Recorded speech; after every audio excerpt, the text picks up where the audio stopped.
Parkovacích miest nie je v našom meste veľa a preto ich zaberať vrakmi nie je veľmi rozumné.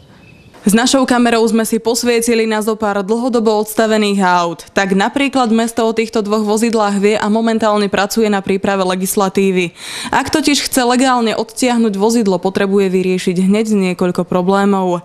Jeden z najdôležitejších je proste nájsť miesto, kde takéto vozidlá budú odstavované, lebo zrejme budeme musieť nejaký čas chrániť pred rozkrádaním, takže budú musieť pod kamerovým systémom zrejme a spôsob komunikácie s firmou, ktorá bude zabezpečovať odťahovú službu takýchto vozidiel a formu poplatkov. Toto sú veci, ktoré naša legislatíva proste musí na ne pamätať. Auto sa za vrak považuje vtedy, ak nemá platné tabuľky. Ak ešpezetky má, je povinné mať platnú emisnú kontrolu, STKčku a musí mať zaplatenú poistku.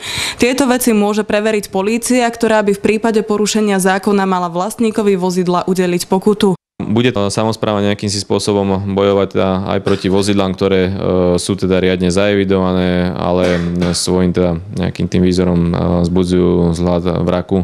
Rozhodne sa pristúpi k systému, že takéto vozidlá budú zverejnené na oznamovacej tabuli Mestského úradu, kde budú proste ich ešpezetky, termín, meno majiteľa, ktorý bude upozornený, aby si do 30 dní odstranil toto vozidlo a keď takýmto veciam, takémuto riešeniu nepristúpi, tam bude zo strany mesta vydaný doklad na úhradu záberu verejného priestranstva z titulu záberu plochy vozidlom, ktoré sa trvale nevyužíva, kde je evidentné, že jeho technický stav neumožňuje spôsobilosť premávky.